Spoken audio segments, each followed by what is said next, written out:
Gold, trusted gold buyers. మీరు తాకట్టు పెట్టిన బంగారాన్ని విడిపించి ఈ రోజు ఉన్న మార్కెట్ ధరకు కొనబడను.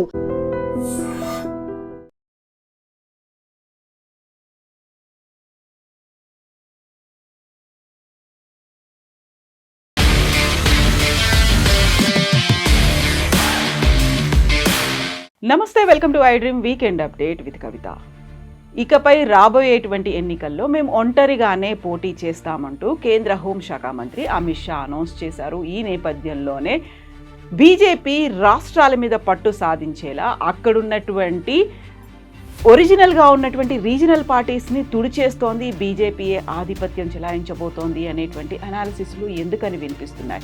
గతంలో కాంగ్రెస్ ముక్త్ భారత్ అని నినాదం చేసినటువంటి బీజేపీ ఇప్పుడు రీజనల్ పార్టీస్ ముక్త్ భారత్గా చేయాలని అనుకుంటుంది అనేటువంటి అంచనాలు ఎందుకు వస్తున్నాయి? మనతో పాటుగా ఉన్నారు మన తెలంగాణ ఎడిటర్ దేవులపల్లి అమర్ గారు.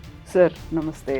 నమస్తే sir, very latest developments happening politics ఇవన్నీ చూసిన తర్వాత తృణమూల్ కాంగ్రెస్ పార్టీ, అక్కడ బీజేపీ ప్రభుత్వం వచ్చిన తర్వాత అక్కడ ఉన్నటువంటి ఎమ్మెల్యేలు వేరుకుంపటి పెట్టుకున్నారు, బీజేపీ ఎంపీలు రెబల్ అయ్యారు, మాకు సపరేట్గా మేము కూర్చుంటాం, మమ్మల్ని గుర్తించండి అనేటువంటి మాట. ఈ డెవలప్మెంట్స్ ఇవన్నీ చూస్తున్నప్పుడు సడన్గా ఒక అనౌన్స్మెంట్, మేము ఒంటరిగా పోటీ చేయబోతున్నాము అనేది టార్గెట్ చాలా క్లియర్గా ఫిక్స్ చేసుకుందా బీజేపీ? ఇప్పుడు మీరు అన్నిటికంటే ముందు మాట్లాడుకోవాల్సింది ఏమిటంటే, నిన్న నరేంద్ర మోదీ నెహ్రూ గారి రికార్డును కూడా బ్రేక్ చేసి ఆయన కంటే ఎక్కువ కాలం అధికారంలో ఉన్న ప్రధానమంత్రిగా పెద్ద ప్రచారం జరిగింది. సెలబ్రేషన్స్ కూడా జరిగినవి. అభినందిద్దాం, అభ్యంతరం లేదు. ఎవరైనా ఎక్కువ కాలం ప్రధానమంత్రిగా ఉండి దేశానికి మంచి చేస్తే ఎవరికి అభ్యంతరం ఉండకూడదు. కానీ ఆ లెక్కలు కూడా ఎంత గందరగోళంగా ఉంటాయంటే, నెహ్రూ 1947లో స్వతంత్రం వచ్చిన దగ్గర నుంచి 64 మే 28 ఆయన చనిపోయే వరకు ప్రధానమంత్రిగా ఉన్నాడు. ఆ మొత్తం లెక్కలు వేయడంలే. 51లో ఇప్పుడు ఆయన మొదటి ఎన్నిక దగ్గర నుంచి ఆయన ప్రధానమంత్రిగా ఉన్న రోజులను లెక్కేస్తున్నారు. సరే, ఏది ఎట్లా ఉన్నా కూడా భారతీయ జనతా పార్టీ అనేది 2014 కంటే ముందు 2014 తర్వాత అన్నట్టుగా ఎవరైనా కూడా భారతీయ జనతా పార్టీ రాజకీయాలని అంచనా వేయడం కానీ, విశ్లేషించడం కానీ, వాటి గురించిన ఒక అభిప్రాయానికి రావడం కానీ జరగాల. 2014లో నరేంద్ర మోదీ ప్రధానమంత్రిగా ఈ దేశంలో బీజేపీ నాయకత్వంలోని ఎన్డీఏ ప్రభుత్వం ఏర్పడ్డ తర్వాత 3 సార్లు అధికారంలోకి వచ్చినారు. రెండోసారి అసలు ఏ ఎన్డీఏ పార్ట్నర్ అవసరము లేకుండా సొంతంగా తన ప్రభుత్వాన్ని ఏర్పాటు చేసుకునే విధంగా ఎక్కువ స్థానాలు వచ్చినాయి రెండవసారి. ఆ రెండవసారి అన్ని స్థానాలు వచ్చేసరికి అప్పుడే ఆలోచన మొదలైంది. ఒకటి ఏమిటంటే, అందరం అనుకుంటాం ఏమిటంటే, ఇదేదో కాంగ్రెస్ను పూర్తిగా తుడిచిపెట్టడానికి భారతీయ జనతా పార్టీ ప్రయత్నం చేస్తూ ఉన్నది ఈ దేశంలో అని అనుకుంటాం. కానీ అట్లా కాదు. భారతీయ జనతా పార్టీ 2014 తర్వాత రెండవసారి నేను చెప్పినట్టుగా అత్యధిక మెజారిటీతో గెలిచిన తర్వాత, అంటే 2019 నుంచి 24 మధ్య చేసిన ఆలోచన ఏమిటంటే, ఈ దేశంలో ప్రాంతీయ పార్టీలు ఉండకూడదు. బయటికి చెప్పకపోయి ఉండవచ్చు, ప్రాంతీయ పార్టీల సహకారం తీసుకుంటూ ఉండవచ్చు, స్నేహంగా ఉన్నట్టు కనిపించవచ్చు, కానీ ఈ దేశంలో ప్రాంతీయ పార్టీలు లేకుండా చేయాలి. ప్రాంతీయ పార్టీలు లేకుండా చేసి ఆ రాష్ట్రాల్లోకి, ఆ స్థానంలోకి భారతీయ జనతా పార్టీని తీసుకోవాలి. తద్వారా కాంగ్రెస్ ఎట్లాగో ఆటోమేటిక్గా ఫినిష్ అయిపోతుంది అనేది బీజేపీ స్కీమ్. అది 2019 తర్వాత 2024లో దానికి బ్రేక్ పడింది. 24లో చాలా తక్కువ స్థానాలు గెలిచింది. నిజానికి అబ్కీ బార్ 400 పార్ అన్నారు. 400 పైగా మేము గెలుస్తామని ఒక కాన్ఫిడెన్స్తో పోతే 230 దగ్గర ఎక్కడ ఆగిపోయినారు అనుకుంటాను. 230 ఫ్యామిలీ కరెక్ట్, లేదా I may be corrected in the figures. దాంతో ఏమైంది, సొంతంగా ప్రభుత్వాన్ని ఏర్పాటు చేయలేని స్థితి వచ్చేసరికి ఈ ఆలోచనకు బ్రేక్ పడింది. బ్రేక్ పడ్డ తర్వాత మళ్ళీ ఇప్పుడు ఎందుకు శక్తి పుంజుకున్నది? ఆ పరిణామం తర్వాత ఆప్ను ఫినిష్ చేసినారు ఢిల్లీలో, మీరు తృణమూల్ కాంగ్రెస్ను ఫినిష్ చేసినారు బెంగాల్లో. అంతకుముందే అత్యంత బలమైన శక్తిగా మహారాష్ట్రలో ఎదిగిన శివసేనను కాంగ్రెస్ పార్టీ, శరద్ పవార్ పార్టీ అట్లాంటి వాటిని ఫినిష్ చేసినారు. ఇవాళ మీరు మహారాష్ట్రలోకి పోతే శివసేన అనేది లేదు, పూర్తిగా దాదాపుగా అంతరించిపోయిన స్థితి శివసేన. ఏదో నామకే వాస్తే మన ఉద్ధవ్ థాకరే ఆయన ఫ్యామిలీ ఏమన్నా నామకే వాస్తే పార్టీ నడుపుతూ ఉండొచ్చు, కానీ టోటల్గా ఎప్పుడైతే ఏక్నాథ్ షిండేని పార్టీ ఫిరాయింపజేసి తీసుకొచ్చి ముఖ్యమంత్రిని చేసినారో అప్పటి నుంచే పతనం మొదలైంది శివసేనది. ఇవాళ శివసేన లేదు, ఎన్సీపీ దాదాపుగా పోయింది, తర్వాత టీఎంసీ పోయింది. నిన్నటి ఎన్నికల ఫలితాలు చూసినాం బెంగాల్లో. ఇవాళనే మీరు ఇంతకుముందు చెప్తున్నట్టుగా ఈవీఎంలు తగలబడిపోవడం, అసలు అర్థం ఉన్నదేమన్నా? ఈవీఎంలు తగలబడిపోవడం ఏంటి? తర్వాత చాలా ఆశ్చర్యంగా లేదా దిగ్భ్రాంతికరంగా మారుతున్న పరిణామాలు ఏమిటంటే కేంద్ర ఎన్నికల సంఘం వ్యవహార శైలి అది తప్పనిసరిగా ఇవాళ కేంద్రంలో ఉన్న భారతీయ జనతా పార్టీ నాయకత్వంలోని మోదీ ప్రధానమంత్రిగా ఉన్న ప్రభుత్వంలో సెంట్రల్ ఎలక్షన్ కమిషన్ కానీ, ఈడీ కానీ, సిబిఐ కానీ, ఐటీ డిపార్ట్మెంట్ కానీ వీటన్నిటి మీద మరకలు పడుతూ ఉన్నవి. ఇవన్నీ కూడా స్వతంత్రంగా వ్యవహరించడం లేదు, ఇవన్నీ కూడా అధికారంలో ఉన్న వారికి అనుకూలంగా పనిచేస్తున్నాయనే ఒక అభిప్రాయం ప్రజల్లో బాగా చొచ్చుకుపోయింది, బాగా బలంగా నాటుకుపోతూ ఉన్నది. అది మంచిది కాదు దేశానికి. ఎందుకంటే వ్యవస్థల పట్ల ఎప్పుడైతే నమ్మకం సడలుతుందో ప్రజల్లో చాలా పరిణామాలు వస్తాయి. అట్లాంటి సందర్భంలో ఇవాళ దేశంలో మీరు చూస్తున్నారు, ఇవాళ బెంగాల్లో రోజు ఏ రోజుకి ఆ రోజు పరిణామాలు ఎట్లుంటున్నాయో చూస్తున్నాం మనం. నిజానికి ఒక కనీసం ఆంధ్రప్రదేశ్ పరిస్థితి కూడా కాదు. ఆంధ్రప్రదేశ్లో ప్రతిపక్షమే లేకుండా చేసినారు, 11 స్థానాలకు పరిమితం చేసినారు ప్రతిపక్షంగా ఉండాల్సిన వైఎస్ఆర్ కాంగ్రెస్ పార్టీని. తృణమూల్ అట్లా కాదు, బెంగాల్లో తృణమూల్ దాదాపు 90 స్థానాలు గెలిచింది. అయినా సరే మీరు చూసినారు మొత్తం ఎంపీలను లాక్కుంటూ ఉన్నారు. అక్కడ ఆమ్ ఆద్మీ పార్టీని ఫినిష్ చేసే కార్యక్రమంలో రాఘవ్ చద్దా నాయకత్వంలో 9 మంది రాజ్యసభ సభ్యులు వెళ్ళిపోయి బీజేపీలో చేరడం. ఇవన్నీ ఎట్లా ఉన్నాయంటే గతంలో ఒక వ్యక్తి పార్టీ ఫిరాయిస్తే, ఒక ప్రజాప్రతినిధి పార్టీ ఫిరాయిస్తే చాలా తప్పుగా చూసేవారు, చాలా నీచంగా వాళ్ళని చేసేవాళ్ళు. అట్లాంటి వాళ్ళ అట్లా పార్టీలు మారడమే ప్రజాస్వామ్యం అనే ఒక ఇది అయిపోయింది. మనం చూసినాం గతంలో తెలంగాణలో ఏం జరిగింది, తర్వాత ఇతర రాష్ట్రాల్లో ఏం జరిగింది. మహారాష్ట్రలో ఎట్లా మొత్తం పార్టీని తీసుకొచ్చి శివసేనని చీల్చి ఎట్లా అధికారం హస్తగతం చేసుకున్నారు. ఇవన్నీ చూస్తుంటే ఏమనిపిస్తుందంటే మామూలుగా అంటే కొత్తగా వస్తున్న జనరేషన్స్ వాళ్ళు ఈ పార్టీలు ఫిరాయించడం కూడా ప్రజాస్వామ్యంలో భాగమేనేమో అనుకునే స్థితి వస్తూ ఉన్నది వీటి గురించి తెలియని వాళ్ళు. కాబట్టి దీన్ని అట్లా చూడాల్సిందే మీరు. క్వైట్ నార్మల్ థింగ్ అన్నట్టుగా అయిపోతుంది. అంటే యాక్సెప్టెన్సీ ఇప్పుడు ఇవాళ మీరు తృణమూల్ కాంగ్రెస్ పరిస్థితి చూసిన తర్వాత, అంతకుముందు ఆప్ పరిస్థితి చూసిన తర్వాత, ఇవాళ ఆప్ మీరు చూడండి ఢిల్లీలో ఆప్ ఫినిష్ అయిపోయింది. రేపు పంజాబ్లో కూడా ఆప్ను ఫినిష్ చేసి అక్కడ కూడా అధికారంలోకి వచ్చే ప్రయత్నంలో బీజేపీ ఉంటుంది. ఎందుకంటే టోటల్గా వీటిని ఇచ్చేసేయడం. ఈ కారణంగా ఏమవుతున్నదంటే ఆంధ్రప్రదేశ్లో ఇవాళ ఎన్డీఏ కూటమి అధికారంలో ఉన్నది. అంటే భారతీయ జనతా పార్టీ కూడా భాగస్వామి అందులో 8 స్థానాలు 9 స్థానాల్లో ఉన్నప్పటికీ శాసనసభలో అది కూడా భాగస్వామి. ఒకప్పుడు రాజకీయాల్లో శాశ్వత శత్రువులు, శాశ్వత మిత్రులు అనేవాళ్ళు ఉండరు అనేది. సో ఎవరికి అవసరం ఉంటే వాళ్ళు నక్కును చేర్చుకుంటారు, లేదు అనుకుంటే మేమే ఒంటరిగా ఉంటాం, మాకు ఎవరు అవసరం లేదు అనుకుంటారు. కర్ణాటకలో కూడా చూస్తే కుమారస్వామి ఇప్పుడు మంత్రివర్గంలో ఉన్నారు, అక్కడ పార్టీ అనేది లేకుండా పోయింది. దేవగౌడ రాజ్యసభ సభ్యుడయ్యారు, అక్కడే ఉన్నారు తప్ప. మెల్లిమెల్లిగా ఒక్కొక్క రాష్ట్రాన్ని సాఫ్రనైజేషన్ అనేటువంటి వర్డ్ ఎందుకని అంతలా స్ప్రెడ్ అవుతోంది? మీరు ఇప్పుడు ఒకప్పుడే కాదు, ఇప్పుడు కూడా రాజకీయాలు అనేవి ఎప్పుడు కూడా అవి రాజకీయాల్లో ఉన్న వాళ్ళకి కోపం రావచ్చు, కానీ కపటత్వం లేకుండా రాజకీయం ఉండదు. రాజకీయాల్లో తప్పనిసరిగా కపటత్వం ఉంటుంది. ఇప్పుడు రాజకీయాలు 2 రకాలుగా ఉంటాయండి. ఒకటి అధికార రాజకీయాలు, 2 ప్రజా రాజకీయాలు. ప్రజా రాజకీయాలు చేయదలుచుకున్న వాళ్ళు అధికారం కోసం వెంపర్లాడరు. అధికారం కోసం వెంపర్లాట ఉంటేనే ఈ కపటత్వం అనేది వస్తుంది. కడుపులో కత్తులు పెట్టుకొని కౌగిలించుకోవడం అనేది రాజకీయాల్లో చాలా సహజంగా జరిగేది. అది దాన్ని మనం తప్పుబట్టి కూడా ప్రయోజనం లేదు. ఇవాళ ఉన్న స్థితి అట్లాంటిది దేశంలో. అది మోదీ చేస్తూ ఉన్నా, రేపు అధికారంలోకి ఒకవేళ వస్తే రాహుల్ గాంధీ చేసేదైనా, అంతకు ముందున్న వాళ్ళు చేసిందైనా అదే. మనకి ఇష్టం ఉన్నా ఇష్టం లేకున్నా అవసరాన్ని బట్టి కొందరితో స్నేహం నటించడం. ఇప్పుడు మీరు చూసినారు కదా, మనం వేసుకున్న లెక్కల్లో ఒరిస్సాలో బిజు జనతాదళ్ ఏం జరిగింది? బిజు జనతాదళ్ నవీన్ పట్నాయక్ అతను నిజానికి ఈ సాంప్రదాయ రాజకీయ నాయకులకు చాలా భిన్నమైన నాయకుడు అతను. నవీన్ పట్నాయక్ అతన్ని 3 సార్లు 4 సార్లు ఒరిస్సా ప్రజలు గెలిపించినారు. ఆ రాష్ట్రంలో చాలా మంచిగా అధికారంలో అతను మంచి పరిపాలన అందిస్తున్న పేరున్నవాడు.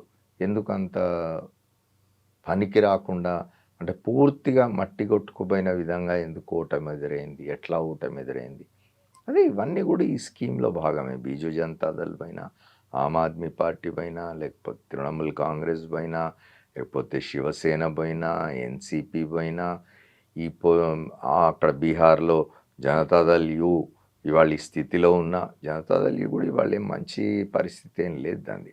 నితీష్ కుమార్ని ఎప్పుడైతే ఒక రాష్ట్ర ముఖ్యమంత్రిగా ఉన్న వ్యక్తిని, తన పార్టీ కూడా కాదు, నిజానికి ఆ పార్టీ బలంతో కేంద్రంలో అధికారంలో ఉన్న ఎన్డీఏ బీజేపీ వాళ్ళ నరేంద్ర మోదీ ప్రధానమంత్రిగా ఉండడానికి తప్పనిసరిగా ఇక్కడ తెలుగుదేశం పార్టీ, అక్కడ జనతాదళ్ యు, నితీష్ కుమార్, చంద్రబాబు నాయుడు ఇద్దరు చెరొక పక్క కర్రలు అందిస్తేనే నరేంద్ర మోదీ నడవగలుగుతున్న స్థితిలో అక్కడ నుంచి నితీష్ కుమార్ను ముఖ్యమంత్రిగా తప్పించి రాజ్యసభకు పంపించేసినారు. ఎంత సైలెంట్గా ఉన్నాడు ఇప్పుడు ఆయన. అంటే ఏమిటి అర్థం? ఎంత బలహీనపరుస్తూ ఉన్నారు. రేపు తెలంగాణలో కూడా వాళ్ళు ఇప్పుడు అమిత్ షా క్లియర్గా చెప్తున్నాడు కదా, మేము ఒంటరిగానే పోటీ చేస్తామని. ఒంటరిగా పోటీ చేయడము అని అంటే ఏమిటి? తెలంగాణలో బలంగా ఉన్న ప్రతిపక్షం భారత రాష్ట్ర సమితి, దాన్ని మొత్తంగా ఇచ్చేసి తనలో కలుపుకోవడము, దాన్ని కలుపుకొని పోయి ఒక ప్రభుత్వాన్ని ఏర్పాటు చేయడం. ఒంటరిగా పోటీ చేస్తే నిజంగా వాళ్ళు చెప్తున్న ఒంటరిగానే ఆ పద్ధతిలోనే ఒంటరిగా పోటీ చేసినట్టయితే గత ఎన్నికల్లో 2023లో కదా ఇక్కడ జరిగింది ఎన్నికలు, 2023లో వచ్చిన ఫలితాలు వస్తాయి. భారతీయ జనతా పార్టీకి పెద్దగా గ్రాఫ్ పెరిగింది ఏం లేదు. 7-8 స్థానాల కంటే రావు. మజ్లీస్ కంటే పెద్ద అంటే పొలిటికల్ స్ట్రెంగ్త్ ఉన్న పార్టీ ఏం కాదు తెలంగాణలో. లోక్సభలో 8 స్థానాలు రావడానికి కూడా కారణాలు మనందరికీ తెలుసు. భారత రాష్ట్ర సమితి పూర్తిగా కాడి కింద పడేసిన స్థితిలో ఆ స్థానాలు వచ్చినాయి తప్ప, మళ్ళీ శాసనసభ ఎన్నికలకు పోతే మీరు తెలంగాణలో ఒంటరిగానే కనుక అమిత్ షా చెప్పినట్టు భారతీయ జనతా పార్టీ పోటీ చేస్తే మళ్ళీ అదే 8-10 స్థానాలకే పరిమితం అవుతుంది. కాబట్టి అట్లా కాకుండా కాంగ్రెస్లో చీలిక తెస్తారా, భారత రాష్ట్ర సమితిలో చీలిక తెస్తారా, ఏ నాయకుల్ని ఎట్లా లాక్కుంటారు, లాక్కొని బీజేపీ అనే ఒక ఏమంటారు లేబుల్ పేస్ట్ చేసి పోటీకి పోతారా, ఇవన్నీ చూడాలి తప్ప. బీజేపీ మాత్రమే ఒంటరిగా పోటీ చేస్తే మాత్రం 8-10 స్థానాలకు మించి రాదు ఇప్పుడు కూడా. ఎందుకంటే ఒకటి బీజేపీకి ఉన్న ఒక డిసడ్వాంటేజ్ తెలంగాణలో ఏమిటంటే ఫేస్ లేదు. ఒకటి ఏమంటారు జనాకర్షణ కలిగిన ఒక నాయకుడు లేడు. అట్లాంటి నాయకుడు ఎవరైనా తీసుకొచ్చుకోవాలి. జనాకర్షణ ఇదేమంటారు జనాన్ని ఆకర్షించగలిగిన శక్తి లేదా ఫేస్ కలిగిన వాళ్ళు ఒకళ్ళిద్దరు బీజేపీలో ఉన్న వాళ్ళని ఎదగనివ్వడం లేదు. ఈ మధ్య కాలంలో మనం చూసినాం, బండి సంజయ్ అని ఉండే. నిజానికి బండి సంజయ్ గతంలో బీజేపీ అధ్యక్షుడిగా ఉన్నప్పుడు అతని పర్ఫార్మెన్స్ అంటే బీజేపీ వైపు నుండి చూసినప్పుడు అతని పర్ఫార్మెన్స్ బాగుండింది. అగ్రెసివ్గా ఉండేవాడు. లోక్సభ ఎన్నికల్లో 8 స్థానాలు తీసుకొచ్చినాడు. ఆ తర్వాత కాలంలో బీజేపీ ఇంటర్నల్ పాలిటిక్స్ కారణంగా అతన్ని సైడ్ లైన్ చేసినారు, కేంద్రంలో మంత్రిని చేసినారు. ఇప్పుడు అతను ఒక వ్యక్తిగతమైన దీనిలో పడి అప్రతిష్ట పాలైనాడు. రేపు ఆయన మంత్రి పదవి ఉంటుందో లేదో తెలియని స్థితి. రేపు 20వ తారీఖు ఎప్పుడో ఒక కేంద్ర మంత్రివర్గంలో మార్పులు చేర్పులు జరగబోతున్నాయి. అప్పుడు తప్పనిసరిగా సంజయ్ని తప్పిస్తారనే ప్రచారం చాలా ఉంది కదా. ఇంకా వీక్ అయిపోతాడు అన్న. అట్లాంటి వాళ్ళు ఇప్పుడు ఈటల రాజేందర్ అన్నాడు.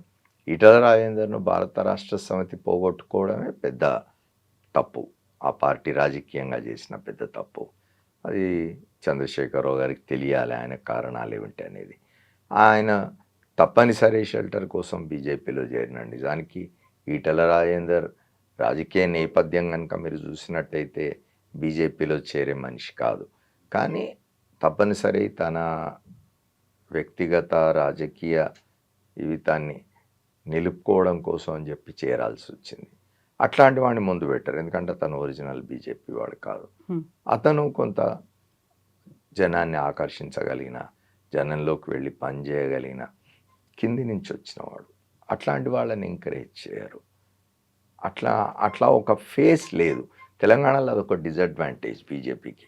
అట్లాంటి వాళ్ళు ఎవరినైనా తీసుకొచ్చుకొని ముందుకు పెట్టి ఇవాళ భారత రాష్ట్ర సమితిలో కానీ కాంగ్రెస్లో కానీ అట్లాంటి పబ్లిక్ ఇమేజ్ క్రియేట్ చేయగలిగిన నాయకుల్ని వెతికి తెచ్చుకొని బీజేపీ ముందుకు పెట్టుకొని పోతే ఏమన్నా ఇలా ఉంటుందేమో. కానీ అదర్వైజ్ నేను అన్నట్టు 8-10 స్థానాలకి పరిమితం అవుతారు. వెరీ రీసెంట్గా జరిగిన ఇండి కూటమి ఆ సమావేశంలో కూడా రౌండ్ టేబుల్ దాంట్లో కూడా అఖిలేష్ యాదవ్ కొంచెం భయంకరమైనటువంటి పరిస్థితులు ఉన్నాయి, మాకు భయం వేస్తోంది అన్నట్టుగా ఆయన మాట్లాడారు అనేటువంటి వార్తలు వచ్చాయి. ఆ తర్వాత వెస్ట్ బెంగాల్లో గెలిచిన తర్వాత నెక్స్ట్ టార్గెట్ మాకు పంజాబ్ అండ్ తెలంగాణ అని చెప్పినప్పుడు ఇప్పుడు ఇమ్మీడియట్గా రాబోతున్నాయి ఉత్తరప్రదేశ్లో కూడా అఖిలేష్ యాదవ్ నుంచి ఇలాంటి మాట వచ్చింది అంటే ప్రతి ఒక్కరిలోనూ ఆ భయం అనేది మొదలైంది. డెఫినెట్గా ఇప్పటికే ఇప్పుడు మీరు గమనించినట్టయితే అక్కడ అఖిలేష్ యాదవ్ పార్టీ, సమాజ్వాదీ పార్టీ కానీ, మీరు బీహార్లో వస్తే తేజస్వి లీడ్ చేస్తున్న లాలూ పార్టీ, అది కూడా ఒక జనతాదళ్ ఆర్జేడీ, అవి కానీ, లేకపోతే గతంలో అజిత్ సింగ్ లీడ్ చేసిన పార్టీ కానీ, రామ్ విలాస్ పాస్వాన్ లీడ్ చేసిన పార్టీ కానీ, చాలా బలమైన ప్రాంతీయ శక్తులు కొన్ని ఉండినవి. వాటన్నిటిని కూడా వీకెండ్ చేస్తున్నారు. రేపు ఉత్తరప్రదేశ్లో తప్పనిసరి, ఎందుకంటే ఉత్తరప్రదేశ్ మీరు బాగా దాన్ని గమనించాల్సినది ఏమిటి అని అంటే, ఉత్తరప్రదేశ్ చాలా పెద్ద రాష్ట్రం.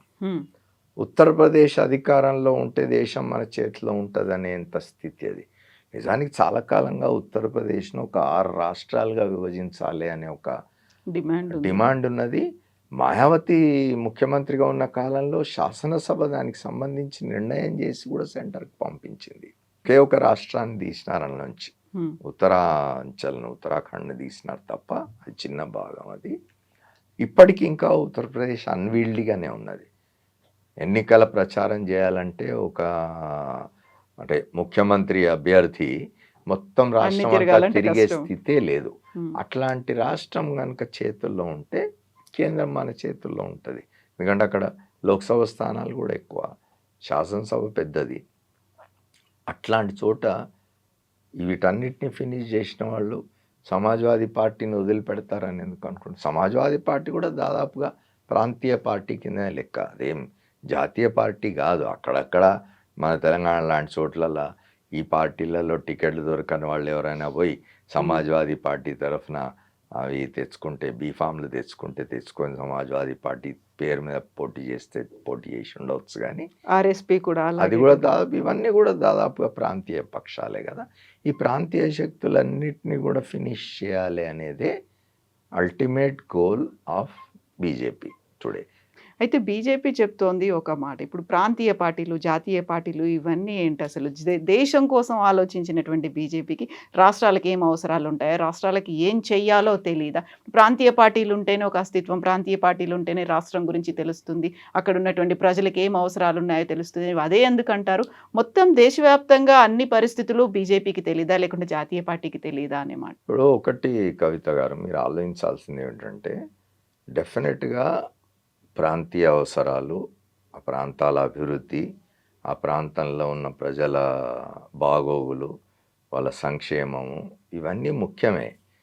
కానీ వీటన్నిటికంటే కూడా ముఖ్యమైనది, ప్రధానమైనది భారతదేశం భారతదేశాన్ని గురించి ప్రపంచం అంతా ఏం చెప్పుకుంటుంది? Largest democracy in the world. అసలు ఆ ప్రజాస్వామ్యం ఇదే పోయిన తర్వాత ఇవన్నీ ఏమిటి? ఇవన్నీ తప్పనిసరిగా అవసరమే కావచ్చు. కానీ ఏమైపోతున్నది? ఇంత డెమోక్రసీని పూర్తిగా ప్రజలకు బాగు చేయడం కోసం అని చెప్పి భారతీయ జనతా పార్టీ ఉండాలి, ప్రాంతీయ పక్షాలు ఉండకూడదు, అది కాదు కదా. ప్రజాస్వామ్య స్ఫూర్తి ఏమైపోతున్నది, ప్రజాస్వామ్యం ఏమైపోతున్నది, ఇవన్నీ అవసరమే కావచ్చు. కానీ అది కదా ఇవాళ మీరు చూస్తున్నారు. సుప్రీంకోర్టు చీఫ్ జస్టిస్ ఒక్క మాట అన్నందుకు ఉద్యమం ఇవాళ ఈ దేశంలో కాక్రోచ్ జనతా పార్టీ అని ఒకటి పెట్టి యువత ఎట్లా బయటకు వస్తూ ఉన్నది. ఇది చివరికి ఏమవుతుంది అనేది మనం చెప్పలేము. చివరికి ఏమవుతుంది, ఇప్పటికే దాని గురించి చాలా చర్చలు, చాలా సందేహాలు ఇవన్నీ వస్తూ ఉన్నాయి. దీని వెనకాల ఎవరున్నారు, నిజంగా బీజేపీని ఉన్నదేమో. ఎందుకంటే ఆ అనుమానం కూడా రావడానికి కారణం ఎందుకున్నదంటే ఇవే అంశాలు తీసుకొని ఇవాళ కాక్రోచ్ జనతా పార్టీ గత ఆదివారం నాడు కాక్రోచ్ జనతా పార్టీ ఏవైతే అంశాలు తీసుకొని, అంటే ధర్మేంద్ర ప్రధాన్ రాజీనామా చేయాలన్న అంశం, ఈ నీట్ వీటిలలో అవన్నీ లీకేజీలు, అవకతవకలు, వీటన్నిటిని తీసుకొని వాళ్ళు చేసిన ప్రొటెస్ట్కు ముందు, అంటే ఈ పార్టీ కాక్రోచ్ జనతా పార్టీ ప్రారంభించిన అభిజిత్ దీప్కే నేను అమెరికా నుంచి వస్తున్నాను, పొద్దున 6ంటికి ఎయిర్పోర్ట్లో దిగుతాను, ఎయిర్పోర్ట్ దిగి నేరుగా పోలీస్ స్టేషన్కి వెళ్తాను, అక్కడి నుంచి జంతర్ మంతర్ దగ్గర ప్రదర్శనకు పర్మిషన్ తీసుకుంటాను, జంతర్ మంతర్ దగ్గరికి వెళ్తాను, నేను ధర్నా చేస్తాను, అక్కడికి అందరు రండి అని చెప్తే అదే క్రమంలో నడిచిందంతా. అంతకుముందు ఇవే అంశాలు తీసుకొని ఇదే పద్ధతిలో నిరసన తెలపడానికి వచ్చిన కాంగ్రెస్ సంబంధించిన విద్యార్థి యోజన విభాగాలు కానీ, కమ్యూనిస్టులకు సంబంధించిన విద్యార్థి యోజన విభాగాలు కానీ రోడ్డు మీదకి వస్తే వాటర్ క్యానన్స్ కొట్టి అవి కొట్టి ఇవి కొట్టి వాళ్ళని చెల్లా చెదురు చేసి ఆ ఊరేగింపులు జరగకుండా చేసిన ప్రభుత్వం ఎందుకు కాక్రోచ్ జనతా పార్టీని మాత్రం ఏమీ అనకుండా అలౌ చేసింది? వాళ్ళు చెప్తూ ఉండొచ్చు ఇది కేవలం శాంతియుత నిరసన ప్రదర్శన మాత్రమే అని విద్యార్థులు చేసేటువంటి ప్రదర్శన. అంతకుముందు కాంగ్రెస్ సంబంధించిన, కమ్యూనిస్టులకు సంబంధించిన విద్యార్థి యోజన విభాగాలు కూడా ఏం వైలెన్స్ చేస్తాం మేము, కత్తులు తుపాకులు తీసుకొని వస్తామని చెప్పలే. వాళ్ళు శాంతియుత ప్రదర్శనలు చేయాలనుకున్నారు. ఎందుకు వాటిని డిస్టర్బ్ చేసినారు, ఎందుకు దీన్ని ఏమనకుండా అనుమతించినారు అనేది ఒక డౌట్ క్రియేట్ చేస్తున్నది. దీని వెనకాల రెండు ఉంటాయి. ఇందులో ఒకటి దీని వెనకాల బీజేపీ ఉందేమో, కేంద్ర ప్రభుత్వ శక్తులు ఉన్నాయేమో అనేది ఒక డౌట్. రెండవది ఏముంటుందంటే యూత్. ఇటీవలి కాలంలో మనం పొరుగు దేశంలో చూసినాం, నేపాల్లో యూత్ బయటకు వస్తే జెన్ ఆల్ఫా అంటాం కదా, వాళ్ళు బయటకు వస్తే, వాళ్ళు రోడ్డు మీదకి వస్తే పరిస్థితి చేతుల్లోకి కంట్రోల్ తప్పిపోతుందేమో అనే భయంతో కూడా కొంచెం తగ్గి ఉండవచ్చు కేంద్ర ప్రభుత్వం అని కూడా అంటున్నారు. కారణాలు ఏమైనా కూడా మీరు చూస్తున్నారు కదా, ఇవాళ ఇట్లాంటి శక్తులు బయటకు వస్తూ ఉన్నాయి.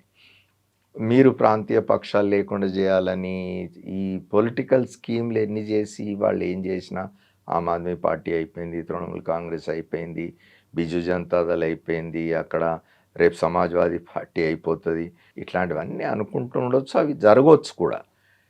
కానీ ఇట్లాంటి పరిస్థితి వచ్చి సీరియస్గా ఈ దేశంలో యూత్ కనుక తిరగబడితే ఏమిటి? 14th హైదరాబాద్లో, బెంగళూరులో కూడా చాలా రాష్ట్రాల్లో చేస్తున్నారు. 14th మళ్ళీ ఆదివారం నాడు వస్తామని కూడా అల్టిమేటం ఇచ్చినారు ఢిల్లీలో. సో ఇవన్నీ ఉన్నాయి. రేపు దేశంలో అన్రెస్ట్ ఉండకూడదు, దేశంలో మీరు డెమోక్రసీని నిలబెట్టాలా. ఎందుకంటే మనం చాలా సుదీర్ఘమైన పోరాటం తర్వాత ఈ దేశానికి స్వాతంత్రం వచ్చింది, ఎంతోమంది త్యాగాలు చేస్తే వచ్చింది దేశానికి స్వాతంత్రం. దాన్ని నిలబెట్టుకోవాలి కదా, దాన్ని నిలబెట్టుకునే పద్ధతి ఇదా అని ప్రజలు అనుకునే పరిస్థితి రాకూడదు కదా. ఆ పరిస్థితులు వస్తూనే కొంత డెఫినెట్గా ఇట్లాంటి ప్రయత్నం ఒకటి, అంటే ప్రాంతీయ శక్తులు అనేవి, ప్రాంతీయ రాజకీయ శక్తులు అనేవి లేకుండా చేసేయాలి పూర్తిగా అనే ప్రయత్నం అయితే మంచిది కాదు, ప్రజాస్వామ్యానికి మంచిది కాదు. డిఫరెంట్ అభిప్రాయాలు, డిఫరెంట్ రాజకీయ అభిప్రాయాలు ఉండాలి కదా. భిన్న రాజకీయ దృక్పథాలు, భిన్న రాజకీయ అభిప్రాయాలు ఉంటేనే ఒక దేశంలో ప్రజాస్వామ్యం అనేది మనుగడ సాగించగలుగుతుంది, లేకపోతే కష్టమవుతుంది, డిక్టేటోరియల్ ఇది వచ్చేస్తుంది. చాలా రోజులుగా చర్చ కూడా జరుగుతున్నది కదా సమాజంలో. ఇప్పుడు భారతీయ జనతా పార్టీ ఎవరైతే కేంద్రంలో అధికారంలో ఉన్నారో వారు దీన్ని ప్రెసిడెన్షియల్ ఫార్మ్ ఆఫ్ గవర్నమెంట్ వైపు తీసుకుపోతూ ఉన్నారు. అంటే రేపు దేశానికి అధ్యక్షుడు ఉంటాడు, అంతే.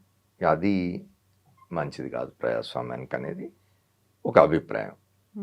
భిన్నాభిప్రాయాలు ఉండొచ్చు, కొంతమంది అనొచ్చు అట్లాంటి అదే correct form of government, form of political system అని అనొచ్చు ఎవరైనా.